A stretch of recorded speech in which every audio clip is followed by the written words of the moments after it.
All right, guys. How's it going, everyone? Hope everyone's enjoying their weekend. I'm going to start here in about another minute.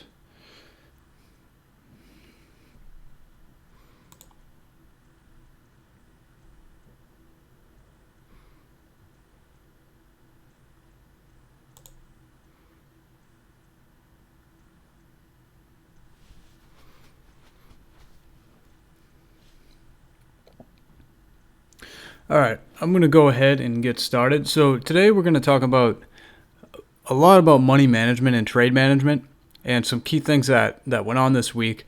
And then also I'm going to open it up and see if you guys have any questions and other things that you want to go over. It's going to be a 60-minute session. So yeah, let's get right into it.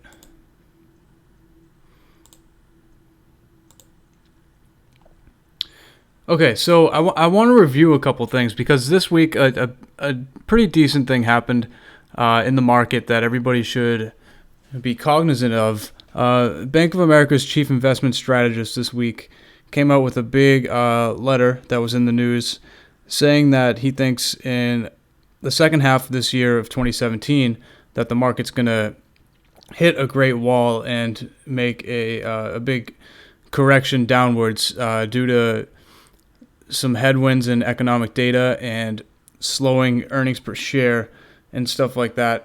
So I have some interesting things that he kind of talked about in his research note, and I just want to put this in context as well.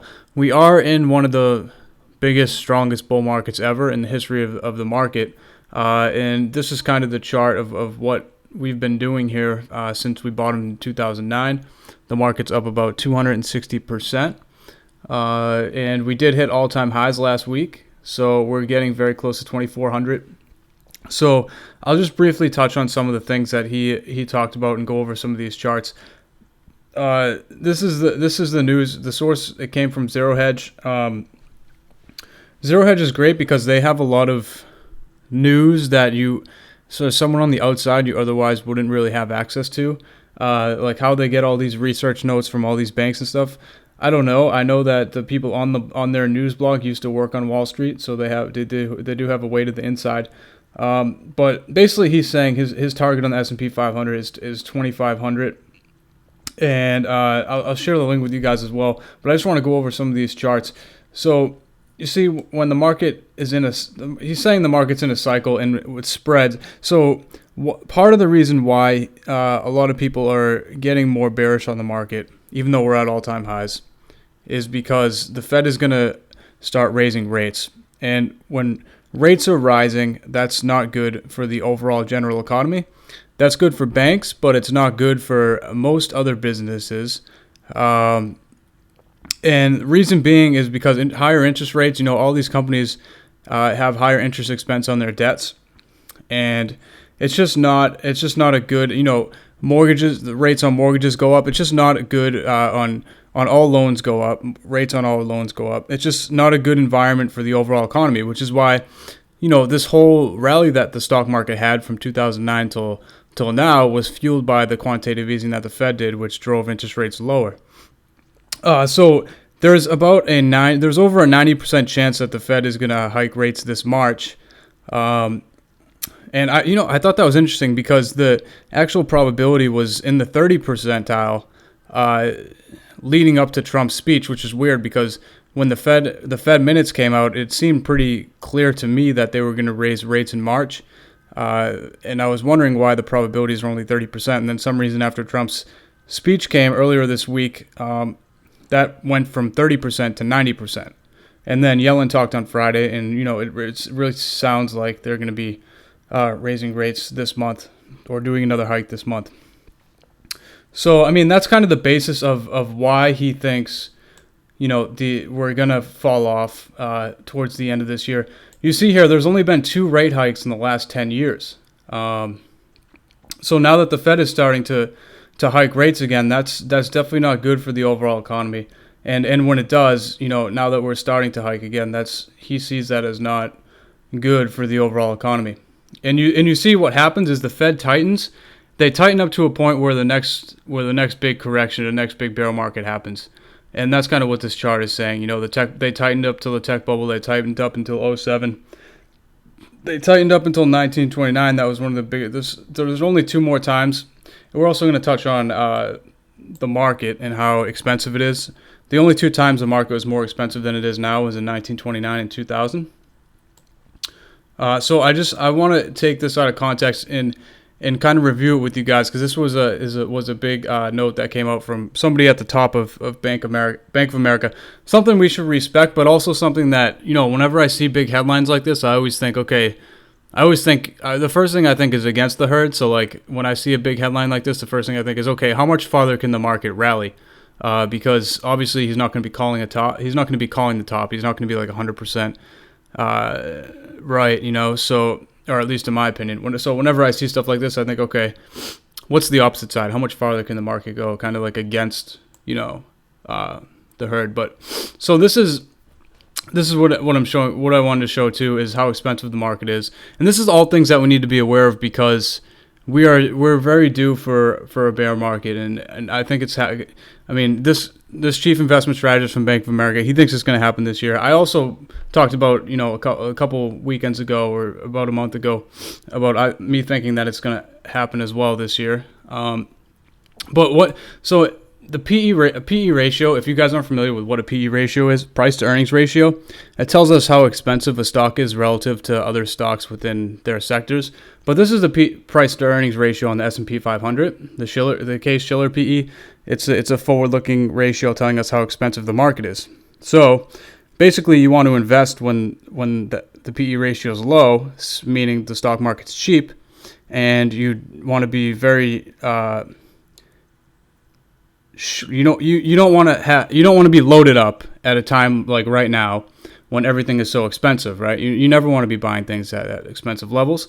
So what this chart shows is just where Black Tuesday was 1929. That was a tech bubble in 2000.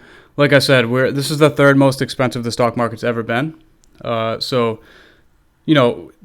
types of things don't last forever, and there's just everybody everywhere is really calling for this, which on the other side makes me kind of caution my belief, because my belief is kind of common belief, I get and it is kind of in line with a lot of people on the internet. So that's always something that I worry about a little bit, because I'm not going against the herd here.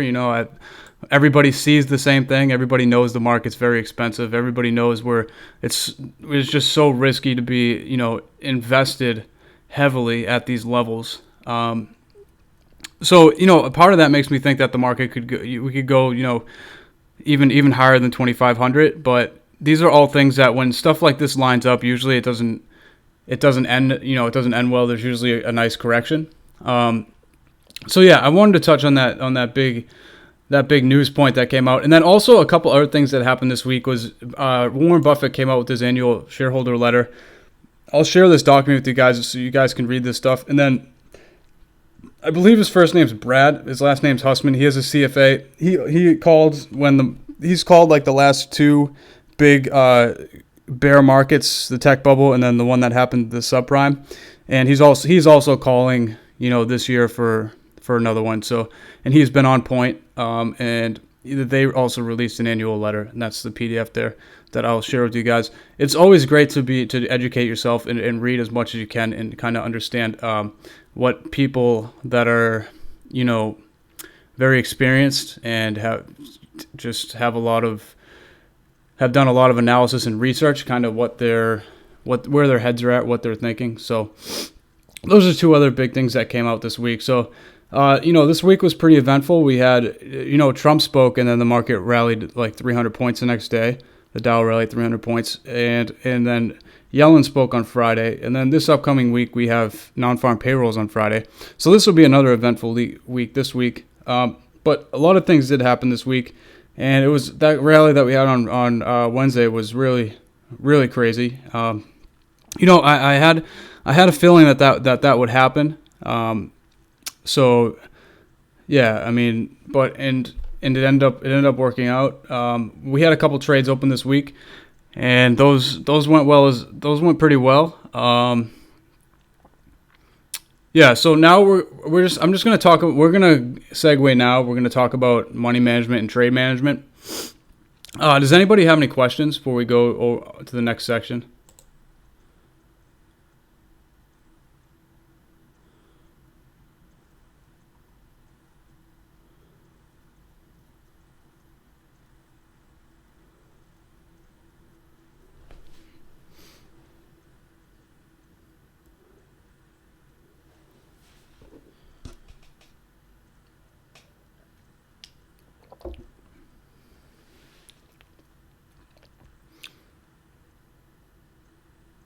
All right, I don't see anything.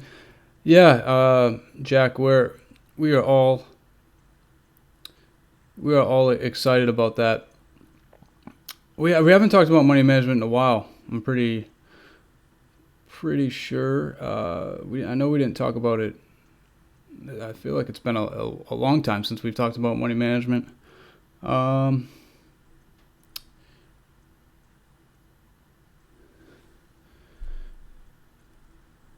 and trade management, and yeah. Okay, so I'll just keep going. Um, so guys, with money management, our number one goal in the market is should always be to protect what we have. Um, we want to keep ourselves in the game as long as possible. When I say protect, our number one goal is protect our capital. To me, protecting what we have is more important than risking what we have and making additional gains. I think it's more important to protect what it is that we do have, and we want to risk as little as possible to preserve our accounts, like I said. And also, when using money management, we're trading. As a good general guideline, we never want to be risking more than 3% of our account on a trade, and at most 3%. Our goal should be to get it down to 1 or 2%, because even if you're only risking 3% of your account every trade, if you're wrong 5 times in a row, which is not it's not hard to be wrong 5 times in a row. That's a 15% drawdown, and a 15% drawdown, we never want to have a drawdown bigger than that. So we really do want to protect whatever it is that we have. Now, I also want to make this interactive, so if you guys have anything that you want to talk about, feel free to type it in the chat. We can keep going over this. Yes. So reward to risk 2 to 1. I am going to touch on that a little bit. Yes. I'm trying to drive all this home. Jack, the most important thing in trading before anything is money management and trade management. And I do kind of bring those up here and there within training, even though it's not on the script. But I really wanted to focus on that stuff today, and also planning the trades, right? Entering our trades and knowing our stop, knowing our targets and everything else. And then if you guys want to talk about some other stuff, please type in the chat if there's something else that you want to do or want to talk about. I'll check back and forth here every so often to see if there's any questions or anything that you guys would like to go over specifically. Because my goal with this interactive session that we have is to, get what you eventually have you guys coming with what you want to talk about, and then we talk about that. I would rather do it that way instead of us coming up with the stuff that we're going to show you guys. The advantage of a live stream is that we can interact.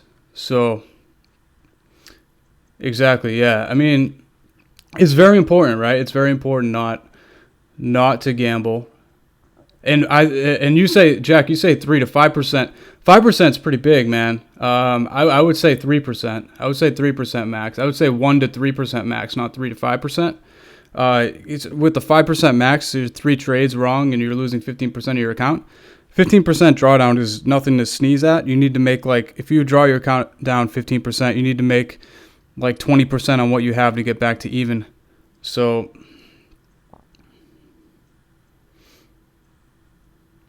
yeah, I mean, I would say 5% is too much, man. 5% is, I would say not anything max, nothing over 3% should be risking.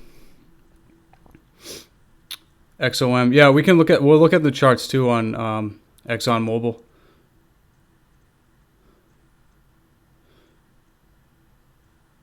I'll trade. I want to trade no more than 3. I want to be risking no more than 3% in any trade.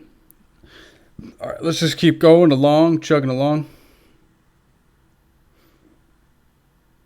Well, it depends on what your stop is, Panda. So if let's keep going. But that's a good point. With the 50% loss making it 3% risk, yeah, you could structure your trade that way. See, I think the important point, guys, which is already, I'm just gonna. I really don't even need the script. A lot of this stuff is engraved in my mind. But this is all good questions. The most important thing is having the plan. Before we enter the trade, we need to have a plan. We need to know how much we're risking, what our stop is, how much we stand to lose as a total. Now, if we're saying a 50% stop on the trade is going to be a 3% drawdown in our account, and our plan is to lose only 50% on the trade, that's perfectly fine. Yeah, we can try to talk about a straddle strangle a little bit, for sure. So yeah, I mean, if you can structure a trade so that a 50% loss in the trade is a 3% drawdown in your account, and then if you want a 50% loss to be your stop, that makes sense. Now, you could also do it off technical price points, going with just key levels on chart, support resistance levels, and using that as your risk, and making sure that if you get stopped out at that risk point, it's only a 3% overall loss of your account. So yeah, that's kind of that. Okay, this is the other thing I want to touch on. I see a common mistake that people make starting out is before they enter a trade, they don't even consider how much they stand to lose. So like I said, you need to plan the trade, and we need to make sure that we are aware of what we stand to lose. And we also need to make sure that when that loss is hit, that we execute the stop loss and stay disciplined. So like I see a lot of people, the mistake I see is that they don't even consider what they stand to lose. They only focus on what they're going to make on the trade. And that's kind of, they're not planning for the loss. And then that causes mistakes, that causes bigger losses than necessary. So that's never a good way to deal with trades. You always need to plan on both both aspects. So yeah, I always drive this home as well. Reward to risk. I mean, we can look at ExxonMobil, and I can just give an example.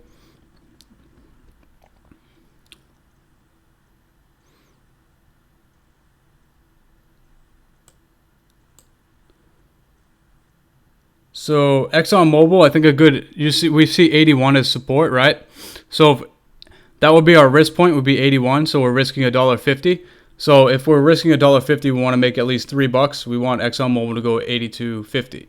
That's a 2-to-1. That's a 2-to-1 reward to risk, and that means you only need to be right 33% to break even. Real quick, there's things that I always want to bring up every single video. No matter what we're talking about, I'll find a way to drive it home, just like a coach. You know, coaches, teachers, they have certain things that it's the repetition of me driving these things home that I think will help everybody. And it's like anything, right? The most important things I make sure that I bring up over and over and over again, because it's just simply there's only so many things that we really need to be focusing on, and the things that I think we really need to be focusing on are the things that I always continuously bring up every time we have sessions, because they're just so important. And if we actually engrave those in our habits, then we will be successful. So yeah, but this is actually a class just dedicated today to what you guys, to trade management, money management, and then whatever else you guys want to talk about. But the most important thing in trading is money management and risk management, trade management. You could be like the greatest trader ever if you're risking your whole account every trade, or like too much of your account, even 20% of your account every trade. The probabilities and odds are just stacked so heavily against you. So really, we should be trying to get our account to a point where we're only risking 3% as soon as possible. Now, this is an example of how big losses are hard to overcome. A 30% drawdown on your account means you have to get back 43% to get back to even. A 50% drawdown on your account means you have to make 100% to break even. Even a 15% drawdown is between 18 and 19% to break even. We never, like, one of my rules is, like, I try and tell everyone, if your account draws down by 15% or more, that's like a threshold, right? I think if you draw down your account by 15%, you should step away at least for a couple of days and just clear your mind, because you're obviously not in a good place. There's something that you're doing wrong. So what really needs to happen if you reach that threshold, I think the 15% threshold is something where, as a trader, it's just good to step away. Take a couple days off, really analyze your trades, and really see what it is that you've been struggling with or you've been doing wrong, and try and fix it before the issue snowballs, and then come back very slow, risking even less than normal, and just try and chip away at that drawdown. I just can't emphasize enough how important it is to not risk a lot and to keep ourselves in the game. Now, planning the trade, guys, that's important as well. Whenever we're entering a trade, we need to make sure that we plan for it. So we need to make sure that like I said, we know what our stop is, we know what our target is, we know what we stand to lose, we know how much of a percentage of the loss of our account that is, and then we stick to that stuff, right? We stick to that. We should plan every trade, and then now trade management. Now, when we're in a trade and the trade starts working with us, one of the main things everybody should do is adjust their stop accordingly. So now that the trade has worked, you can stop yourself out with the gain instead of stopping yourself with the loss or even break even. But as the trade works, we should always be moving our stop and managing that trade accordingly. And of course, being disciplined is very important. The other thing I want to say is keeping a trading journal. I think it's very important, at least weekly, to be keeping a trading journal. I would even say, I'd say daily, after every trading day, we should be writing notes in a journal to ourselves. What went wrong? What went right? What are we doing that, if we're on a roll, we should be very aware of what we're doing that's causing us to be on a roll. If we're struggling, we also need to be entering that into our journal, and so we can remember how we felt and kind of try to avoid that going forward. And then after every week, we should be analyzing all of our trades. Like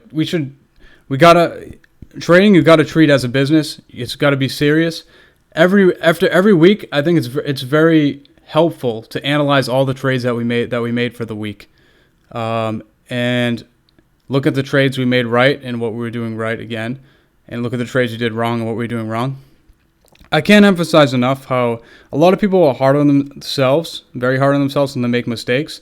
They try and fix them, but it's just as important to focus on, when things are going right, to focus on what we're doing at that point in time that's causing our success. I think it's almost more important to know and be aware of what is going on that's causing our success, so that we can continuously replicate that to have continued success.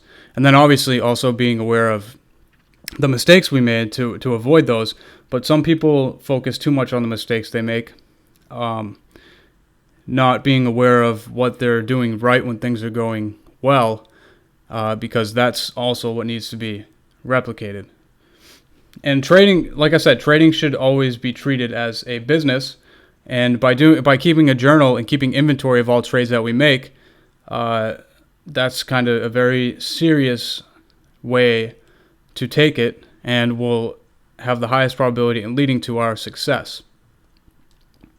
Now, some common mistakes that I see with people is they play the what if game. So even if I've seen people, like, they take a trade, they take a gain, right? They make a nice trade, they make like 15 or 20%.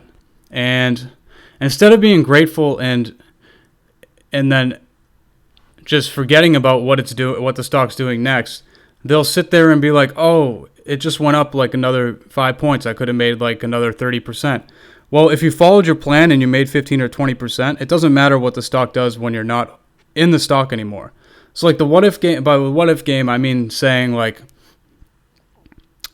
"Oh, I could have made this much, or I could have, would have, should have." Well, if you plan the trade and you executed accordingly to your plan and you made 20%, it doesn't matter what happens after when you're not in the trade. It doesn't matter. Like, we need to separate ourselves from the trade that we make and then what happens after. It doesn't matter. Like, when we're out of the trade, it doesn't matter what's happening, and we can't think like that.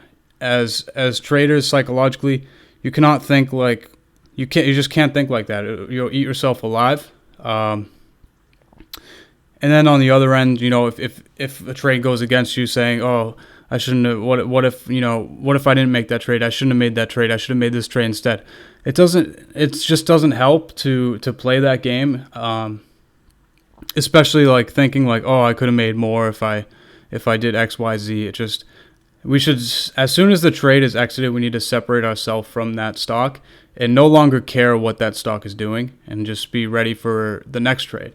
Just not caring about what's going on, because we're not involved and we followed our plan, and that's what's going to keep us successful.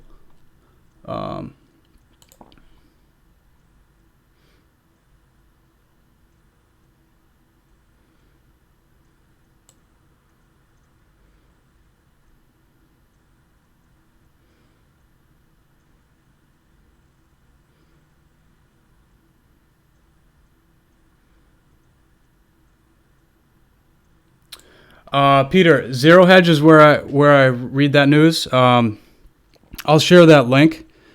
I'll share this document which has the link on it. Zero Hedge, in my opinion, is the best news blog.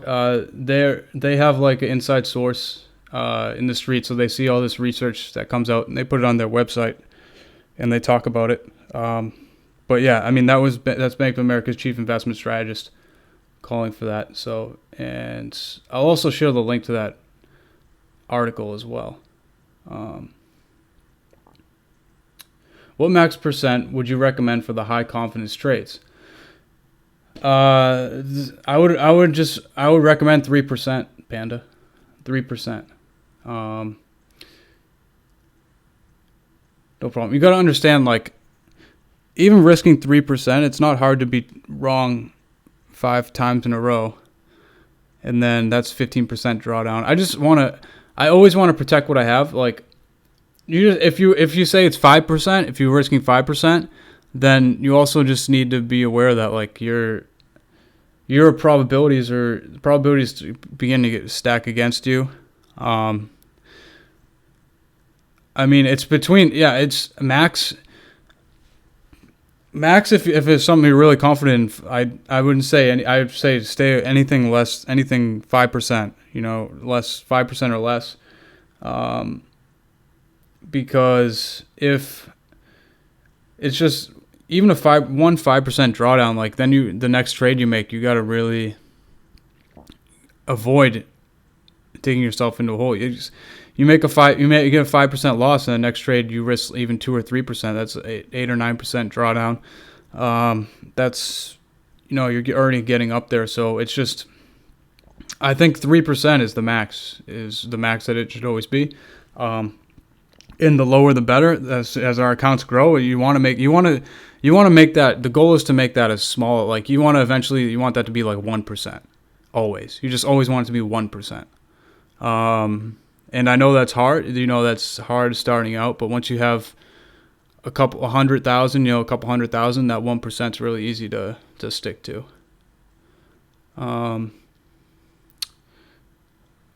It's just hard to dig yourself out of a hole once you've done it, once the hole is too deep. So that's why I say, like, if you have a $50,000 account, you should have no problem, or even a $30,000 account, you should have no problem only risking 3%, 2 or 3% every trade. 2% on 50 grand's $1,000. That's plenty. That's plenty enough. So yeah, I mean it's really 3%, Panda. It's really, I would say 3% to protect ourselves. Let's see here.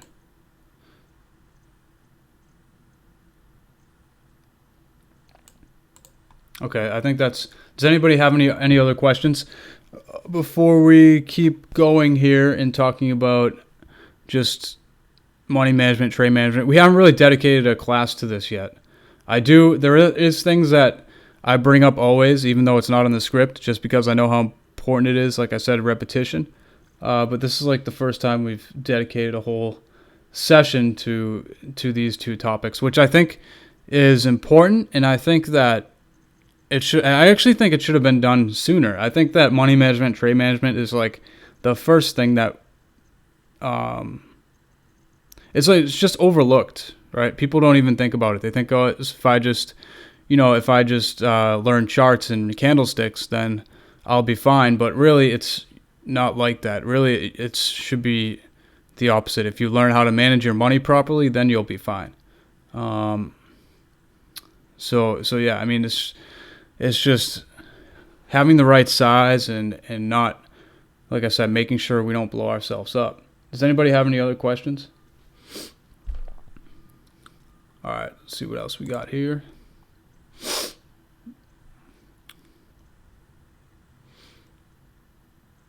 So like I mentioned, these are common mistakes that I see. Holding on to losing trades too long. Holding on to winning trades too long. Like I said, guys, when we have a winning trade, we got to really make sure we manage that trade properly. I think the hardest thing for me to do is to manage a winning trade. And I think it's difficult for a lot of people.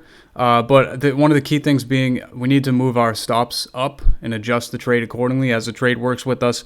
We need to make sure that eventually when the trade works with us, we need to make sure that we move our stop and we're guaranteeing ourselves some profit here on our trade, and we're protecting what we have.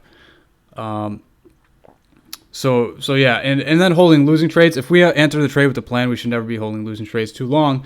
But the problem is people don't enter a trade with the plan, and then they hold the trade too long, and then they lose too much money. And then obviously, risking way too much of our account. Like I said, 3%. The goal is 1%. The goal is 1%. Okay, 1% is the ideal amount that we should be risking on our accounts when we're trading always. So I understand that not everyone has accounts that big. But as our accounts grow, it's easier and easier to keep that percent down. So, if we start out with 3%, or, I don't want to say 5%, but if you have like a $10,000 account, it's probably, you have to split. Even if you're risking $500 a trade on a $10,000 account, you gotta if you lose 3 trades in a row, you lose $1,500 of 10 grand. You have to really step back and just kind of analyze where you're at, what you're doing wrong before you really hurt yourself. So yeah, like I said, I think 3% is ideal because 5% is just scary. I think 5% is scary because if you're risking 5% every time, if you're wrong 3 times in a row, like 15% is really that drawdown. Like I said, 15% is the max amount we ever want to draw our account down, and it's hard to avoid doing that if you're risking 5% every time. A 15% drawdown is not good, and then as soon as we cross that threshold, it just gets more and more difficult to get back to even.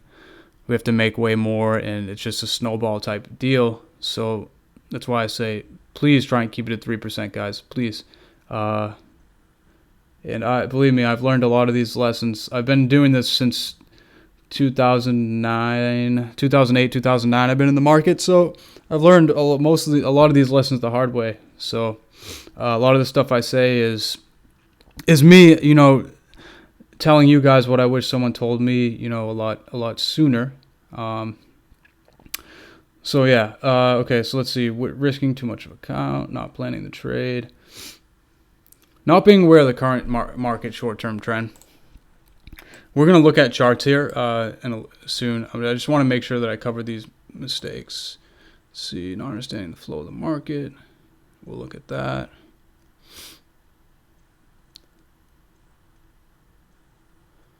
Okay, this is something that I haven't really covered. To be the best, to be performing our best in the market, everything outside of the market also needs to be going well, hitting on all cylinders. Like mentally, we need to be in a good place. We need to be.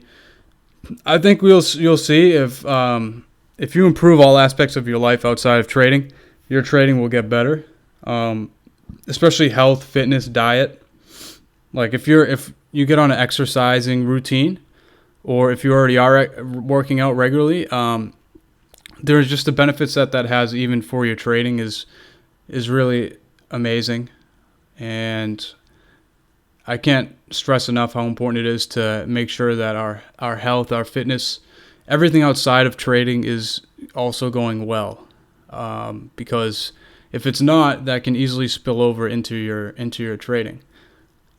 So yeah, I mean, we want to, like I said, we want to make sure that all that stuff's going well. Okay, so now I'm gonna look at some charts, and we're gonna go through again a market analysis on the charts.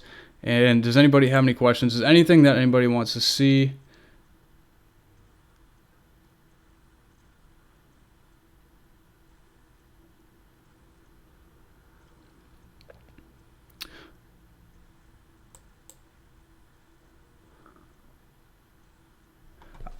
Peter, I think with 20 grand, I think 3% is good. 3%, 600, right?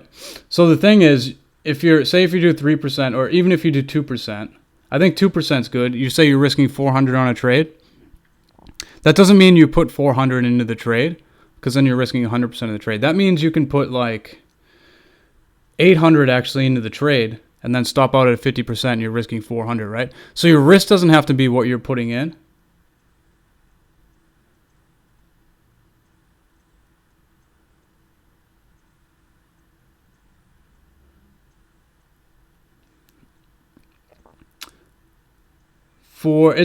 Okay, so there's some good questions actually. I like this. So yeah, Peter, I think on 1%, even if it's 200, right? Say you put 400 into the trade, you still, if you open a $400 trade and then you say I'm risking 50% of this trade, then you're risking 200. But I think 2% or 2.5% or max 3%, 3% with 20 grand is a good, and I would even say start with 2%, and then if you kind of hit a stride, maybe up that to 3%. But if you're risking 400, right? You can be opening a trade for $800 or 800 or 900 or even $1,000, and you can open a trade for $1,000 and risk 40% of that trade, and that's 2%, right? That's 2% of your account. So I think that's I think 2% is a good place to start, and then you can move up to 3% if things are going well. And yeah, I mean, 20 grand is a great number to have to manage appropriately. So staggering entries, it depends on how long the holding period is, Panda. If it's an investment, I mean, I think staggering entries is more important when you're investing, which is a whole different ballgame. When you invest, you never buy all at once. You buy in increments. And if you're making like a longer term trade, then maybe like 4 or 5 month period time frame, maybe 3 months. I'd say probably like 3 months or higher time frame. Then you can stagger your entry as well. I think the longer term the holding period, the more important it is to stagger your entries. Whereas if it's shorter term, I think that it's not as important. And but I also think like if you're making, this is the other thing, if you're making a bunch of bullish trades, then you shouldn't be making all those bullish trades all at once. So say you're getting some calls in, if you're getting calls in Amazon and calls in Google and calls in Apple and calls in Facebook, that's not, you should not be getting all those on the same, all at once.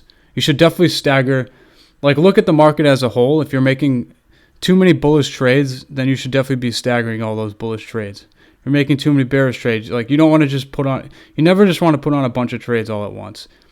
And I also think, like, you never want to I think you should never have, even if you have a bunch of trades at once, I think you should never have out like more than 15% of total risk of your account. So if you're risking 3% on a bunch of trades, I think if you're risking 3%, you shouldn't have more than 5 trades open at once, in my opinion. I think that you don't want to have a bunch of trades. You just don't want to have any possibility of drawing yourself down more than 15%.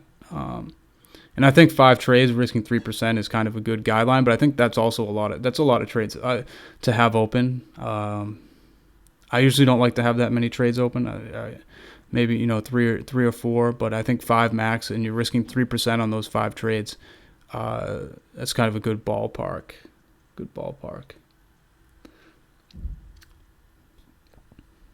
Yeah, Eric says how to find time with all this. Yeah, I struggle to find time with all this for sure. I try to go to the gym 3 or 4 times a week, and I've only been getting there, once or twice a week, which isn't good enough for me. It's time management, right? We just got to budget our time. But yeah, it's definitely hard to find time for everything. I understand that struggle for sure.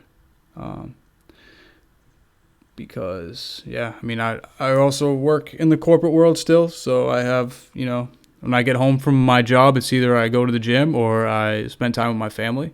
If I go to the gym, I don't see my kids all day, the whole day. And if I don't go to the gym, I don't work out. So it's like I'm choosing between my health and them every day. You know what I mean? So I definitely understand that struggle, for sure.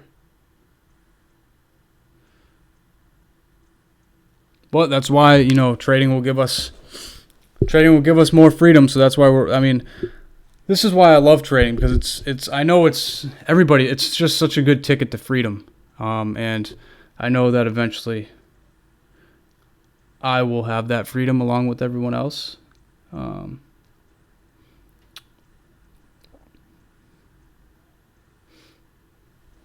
Google T Nation. I don't know what T Nation is. Okay, so let's look at charts now. I want to show you guys. I think another mistake that I had in here is not understanding the flow of the market. And when I say flow of the market, I mean bonds, commodities, and equities, and how all that interrelates. And that's why I'm just going to show you guys again. I think it's always good to do a market analysis. So I'm going to do my market analysis for you guys. And I want you guys to be aware of this process, because it's a process that if you go through regularly, you'll start to see and understand the actual flow of the overall market. So because this is the end of the week, the first thing I like to do every weekend is look at weekly candles on the S&P. So this is now the 6th week where we have closed above the previous week's high, which means that we're very, very, very overextended and very close to the point of having a pullback, or at least a pause. I wouldn't be surprised if the next couple of weeks we close. Like, I wouldn't be surprised this week if we close. 23.58 is really low, but I would expect. I think this week is a good chance that we close lower than we did last week, just because we're so overextended. That doesn't mean that it's going to happen. Now the RSI is way up in the 90s, so it's just understanding mean reversion and the law of averages. The more weeks in a row that we keep rising like this and closing above the previous week's high, the higher the chance the following week that it doesn't happen, because it's just so unprecedented. So the higher the chance this week, like this week, there's a higher chance than last week that we actually close lower, and this momentum finally slows. I'm very big on mean reversion and the law of averages, because most of the time, the market isn't really trending, right? Most of the time, the market's chopping, and the market's been trending for a while now. So we are due to enter another stage where the market is slowing down, or at least, a 2 or 3 week period where the market isn't really moving anywhere. But as far as the weekly analysis, the market is just ripping higher, and we did touch 2,400, and it's possible we get to 2,400 before we chop sideways. So maybe there's a little more upside left before we chop sideways. But we are, I wouldn't be entering a bunch of tons of bullish trades here. I'd have my stops pretty tight. and I just be aware that like we're getting towards the end of this leg up.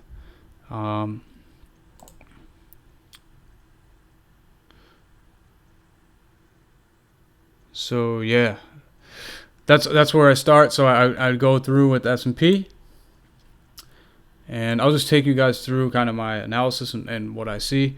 Does anybody have any questions?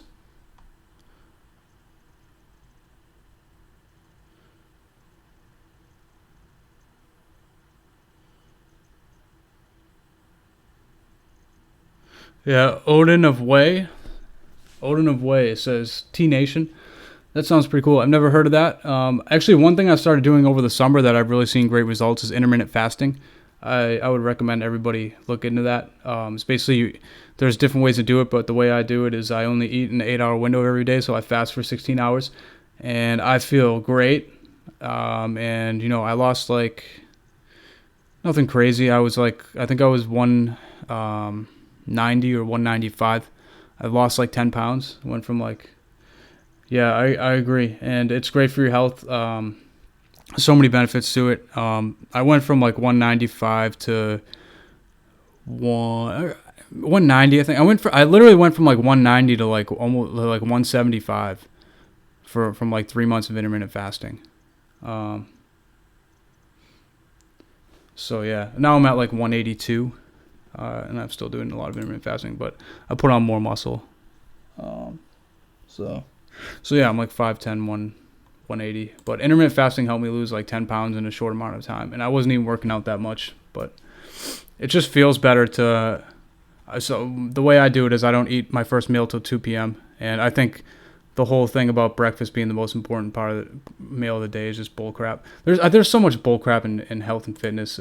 It's almost like the market, just the herd. Whatever the herd says is like completely not true. So yeah, I mean, Peter says if we have a 20% correction, there's a lot of people calling for more than that, Peter. Like if the market pulls back, if the market goes down 50%, we'll only be average. The price of where the valuations are in the S&P, if the market goes down 50%, the actual valuations in the S&P will only be average. Like the market won't even be cheap. So if the market goes down 50%, it still won't be cheap. That's how expensive the market is now. So there's a lot of people like this Hussman Funds guy.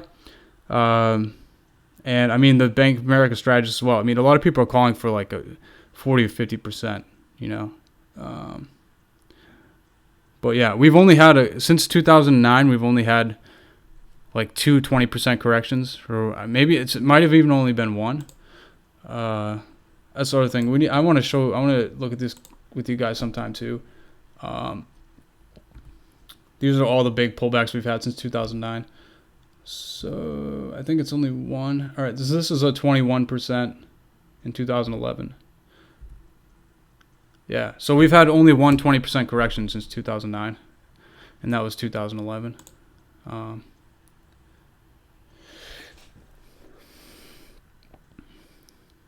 All right, let's go. Let's see. Let's just keep looking at charts here. So S&P, what we saw last week was we gapped up after Trump. We came down, and then we kind of held that 2375 level, closed above 2380. What do I think? I think that it's very likely that we come back down and fill this gap even more, and we head down towards 2370. So yeah, I mean, that's kind of what I see. Now, the next thing I like to look at is the index ETF. So I actually forgot to go over this with you guys last time. IYT, the Dow Transports. I'm a big believer in Dow theory, and the Dow Transports is also an important index to look at. Look up Dow theory, and you will see why I think that. I always look at IYT, and then I look at the Dow as well. Just the Dow and the S&P look very similar. And transports. What you don't want to see is you never want to see the transports lagging. That's not a good sign. The transports aren't really lagging. They look okay. And then IWM, small caps, biotech, financials. So yeah, I mean, IWM's come back down towards 138. So actually what we're seeing here is like the more volatile indexes are actually coming down more being more range bound and slowing down, which makes it even more likely that the overall market is probably going to reach a slowdown point here at some point soon.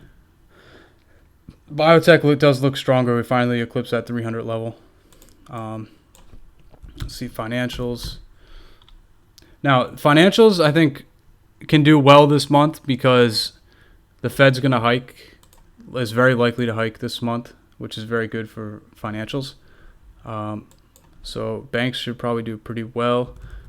I know we did a bullish trade on ExxonMobil on last week. Didn't have a great day on Friday. I think 81 is very important, but that's kind of a far risk point. And even 82, there is some support here at 82. We definitely want to see ExxonMobil hold 82. I think 82 can be the risk point for ExxonMobil. If it closes below 82 intraday, probably a decent point to stop out. And where's the most overhead resistance up at this 84 level where we kind of peaked out. Whenever we are trading, I'll look at energy first before I look at ExxonMobil or before I look at anything else. Energy doesn't look that great. Okay, so this is how I start my analysis, right, with all these indexes. And then I go to bonds and commodities. Now, why is this important? Because there's usually an inverse correlation between bonds and the equity market, and the equity market meaning the stock market. Usually what you want to see in a strong bull market is you want to see the bonds going lower. You want to see money come out of bonds go lower, rates go higher in a strong bull market, because you just want to know that there's money coming out of bonds and going into the market. It's kind of the money flow. If you see bonds going up and the market going up, that's kind of a mixed signal because there's money not just going into the stock market. The other big thing that happened this week was actually Bitcoin passed gold. Now Bitcoin is now worth more than gold as far as on an ounce level. So that was kind of an interesting news event that happened. Now gold's doesn't look like it's going to hold 1220 either. It looks like it's probably going to head back down towards 1200. It really needs to hold 1220. 1220 is its next testing level. And then oil. So when we make trade on oil companies, we want to make sure we feel good about oil. Now oil did rally on Friday, so that's good for ExxonMobil. That's very good. That's a good signal. At least oil rallied on Friday. So maybe ExxonMobil can turn around this week if oil can get back up towards 54. And actually my favorite longer term idea for this year is actually a bearish trade on Hess, which is an oil company. I do eventually think oil will go lower this year. There's just so much still built up supply and rig counts going up that I think oil will eventually go back below 50. But I always, like I said, you start at the top, right? You start with the indexes. You start with the overall market before you decide what stocks you want to trade. And I don't think I looked at the QQQ either, but I just, I got a picture of the market. Everything's pretty strong, but what is happening is the more volatile indexes, like IWM, is kind of slowing down. There's kind of mixed signals a little bit. Biotech's kind of stronger. So, but what is happening here is not everything strong, right? There's kind of some mixed signals. There's some signals us that things might slow down a little bit because not everything is rallying. Not everything looks like QQQ. Not everything looks like SPY and DIA.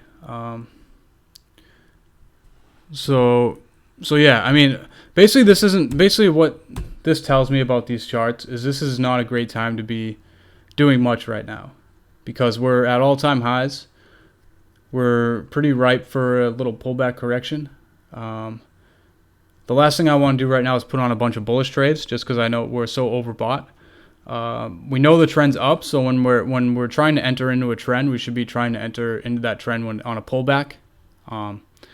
Now, how much of a pullback do we want? We definitely want to see the S&P. Ideally, the S&P would come down towards 2350, and that would kind of be a decent point to try and make an entry. on some more bullish trades. And then we could use 2350 as a risk point, as a tight risk point. Let's see.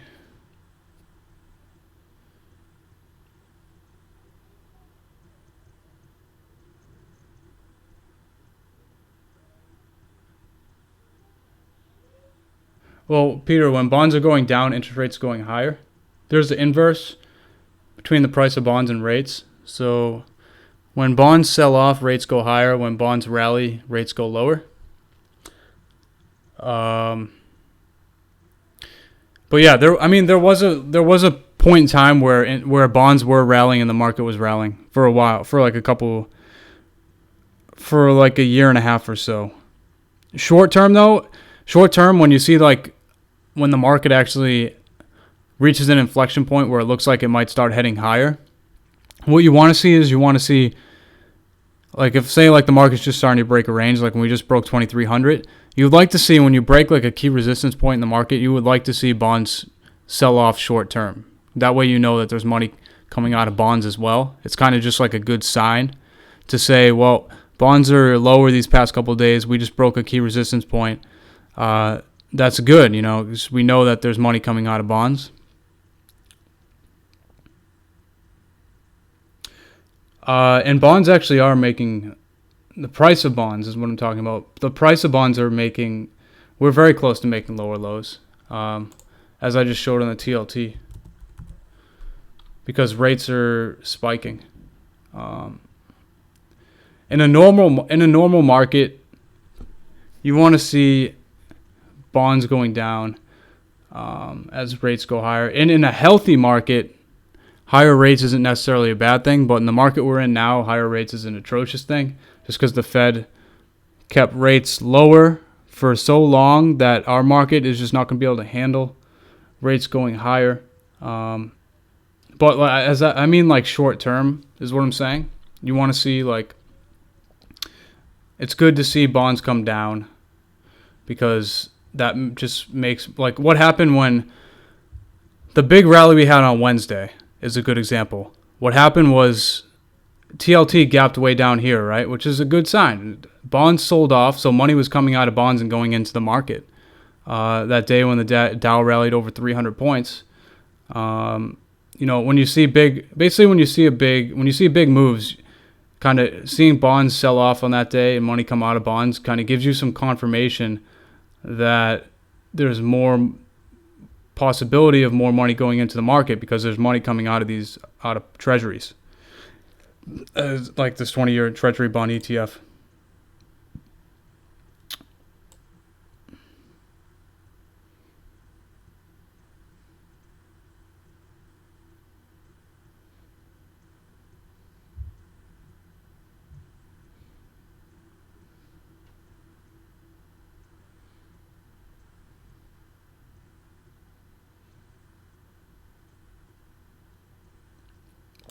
So Jorge, quantitative easing is actually over.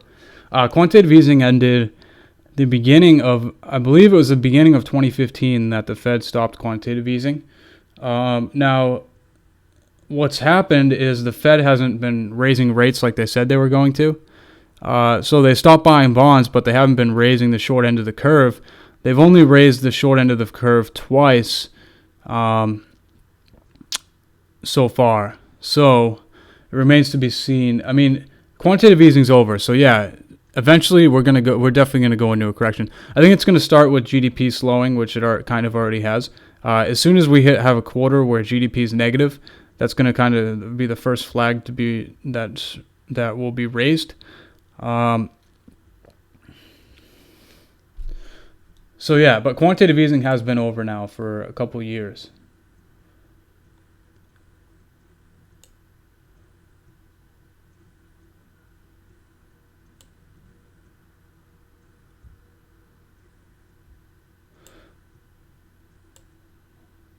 Yeah, I mean, gaps aren't always filled, but I'd say a strong 70 to 75% of the time gaps get filled. So most of the time, but I would caution myself. There's no always in the market. There's nothing to say something always happens in the market is just setting yourself up to be slaughtered because there's nothing in the market that always happens. There's high probabilities, high chances, but gaps get filled a high percentage of the time, not always though.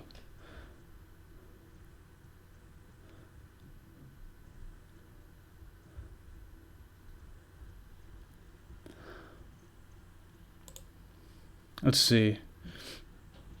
Yeah, so I'll share all this stuff with you guys. I'll also put the link to this article. This is Bank of America's chief investment strategist. Like I said, he thinks the market's going to hit a great wall the second half of this year as rates start to go higher and earnings start to get weaker. So, this was kind of a big thing. See this table showing the Fed's only hiked rates twice the past 10 years.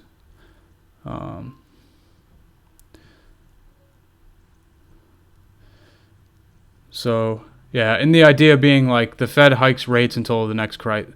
They always hike until the next crisis happens. That's kind of the idea.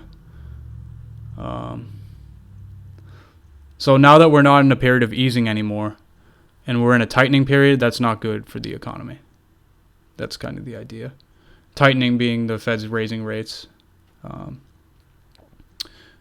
So, yeah, I mean, we don't have a lot of time left. Does anyone have any questions?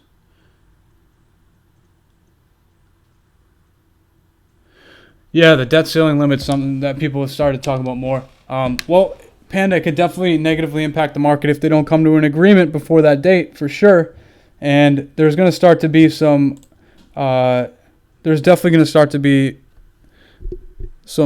fear in the market as we approach that date if they don't get it done.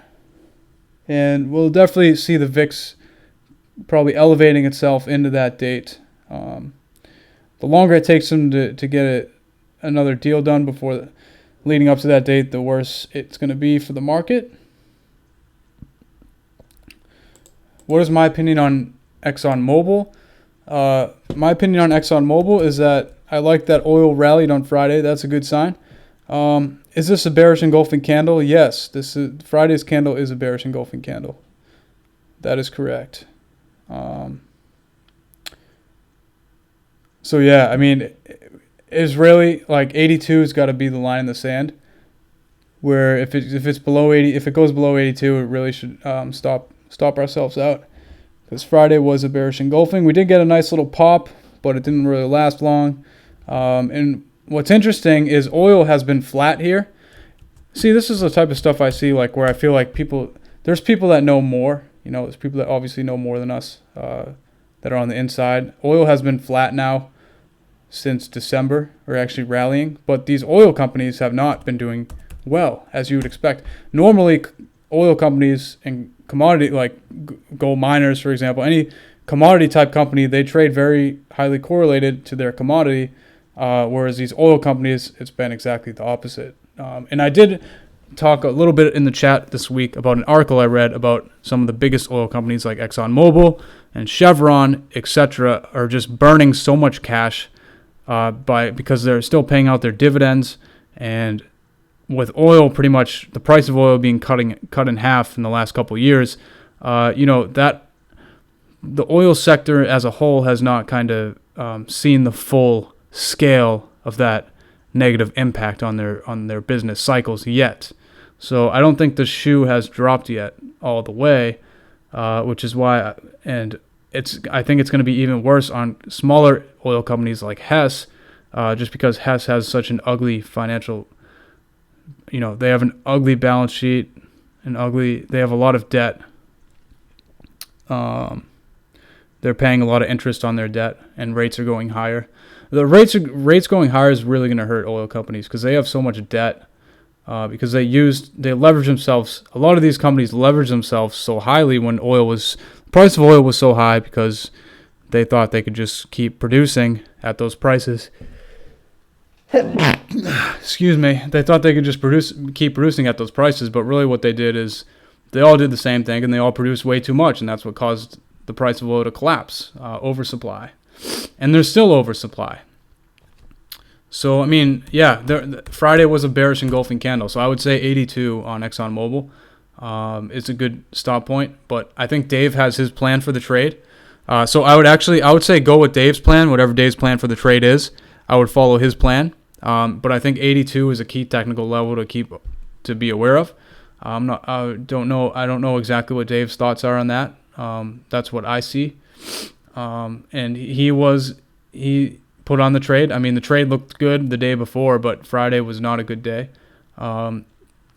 So I mean, yeah, that's just how it works sometimes. But I would stick with what Dave thinks for that trade, what the plan is. I didn't see that trade pop up in my text, but it's on the website. So if there's a stop on there, I would follow that. Just follow whatever the plan is for that trade.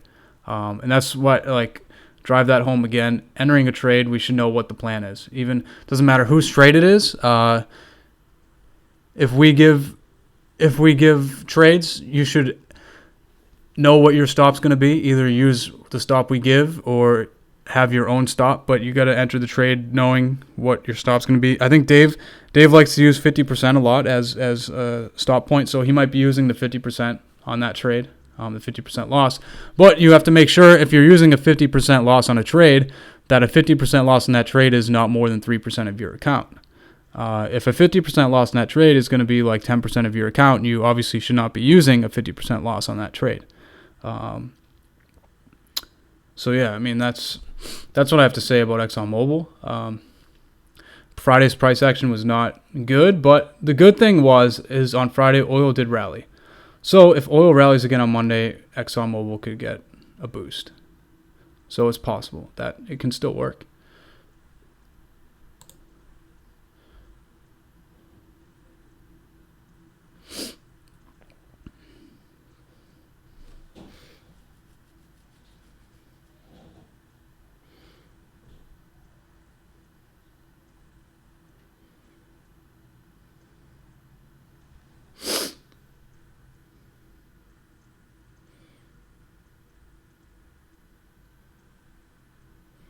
Usually bonds and stocks are inverse related, but if Fed raises interest rates, bonds and stocks will go down. What are your thoughts on this?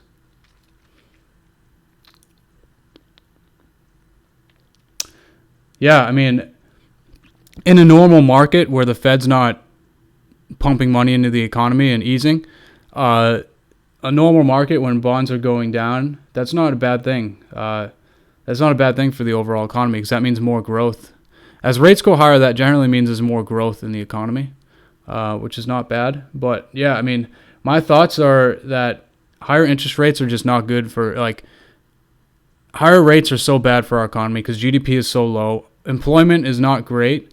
They try and pump up that unemployment level, but what they don't tell everybody is that the participation rate in that is the lowest it's ever been, and those numbers are skewed. All the data they give is so skewed and just crooked. So yeah, I mean, my point being that GDP is slowing, unemployment is not as good as they make it seem it is. Median household earnings have not grown at all. The only thing that's happened is the Fed has inflated the stock market, and the gap between the 95 and the 5% has widened exponentially, really, since the last crisis with this easing. So my thoughts are higher rates are very bad for our economy right now. And with the Fed hiking a couple times, you know, my thoughts on what's gonna end up happening is the Fed's gonna hike, rates are gonna go higher. We're gonna go into the next big collapse, the next big depression, and then the Fed's gonna have to do another round of quantitative easing. I mean, that's pretty much, and then that round of quantitative easing is gonna be the last. I feel like there's gonna be one more time where the Fed quantitative eases before our system just eventually just collapses and just can no longer sustain itself. We're already $20 trillion in debt. I forgot to put that book. Actually, I'll put this book for you guys to read. We have to end this session here in a couple minutes. Does anyone have any other questions? Spoke about risk reward on calls puts. What about risk reward on credit spreads? We'll have to talk about credit spreads at another time. Ragu. Basically, how credit spreads work here is that you're putting up a lot of margin for a very small return. So your risk reward, capital wise, is not bad, but your probability of success is high. So you have to just weigh those. Credit spreads aren't a bad strategy. You just have to make sure that your margin, right, what you're going to lose if that trade gets wiped out, is still, you want to make sure that is not more than like 3%. I would say if that trade goes against you and you lose that margin that you put up for that credit spread, you want to make sure you're not losing. That's not more than 3%. I would say. So yeah, that's just a quick thing.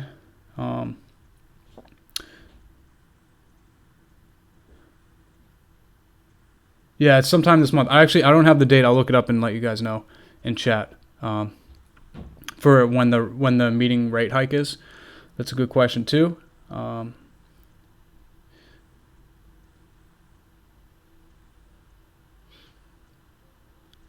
calendar spreads, yeah, we can talk about calendar spreads, and you guys let us know what you want to talk about, or what you want to learn.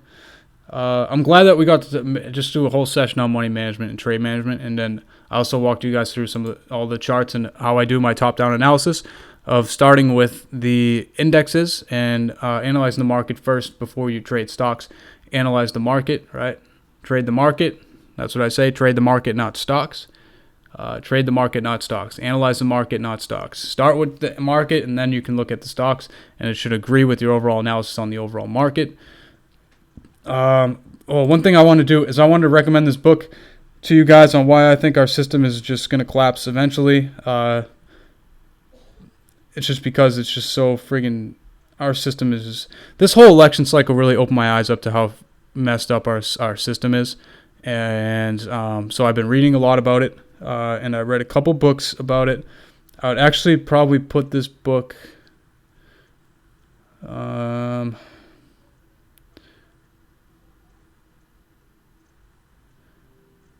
it's only a 90-page book, so I'll just put it right at the top because I think it's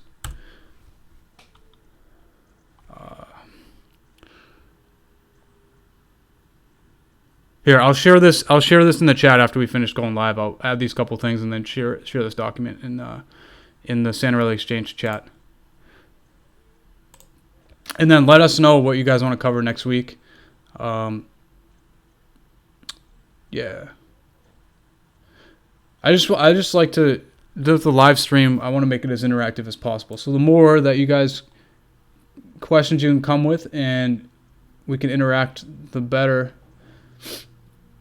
But that's it for today, guys. I hope everybody enjoys the rest of their Sunday. I'm going to post this in the links for everything in the Santa Relay Exchange chat.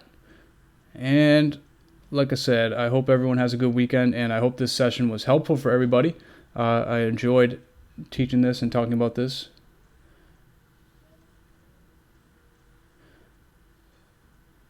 Do I have any idea? There's ways to track money flow between stocks and bonds.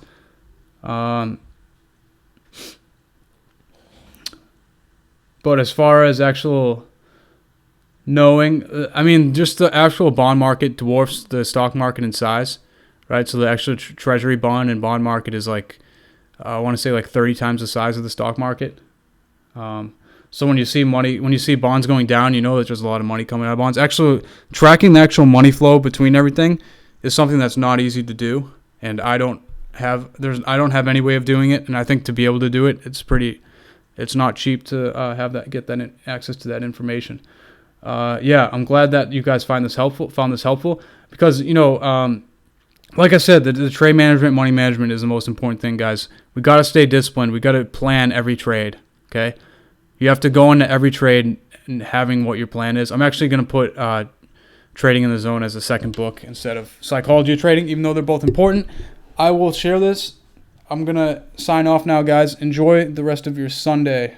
Please do. And I'm glad that we were able to interact. I'm glad you guys found this helpful.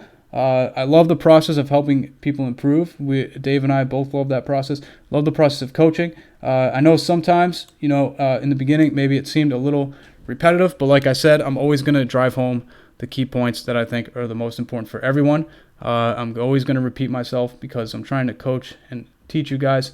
And the repetition of me driving these things home will eventually engrave these things into your subconscious minds and will eventually just help you become better in all aspects of your trading. So thanks, guys.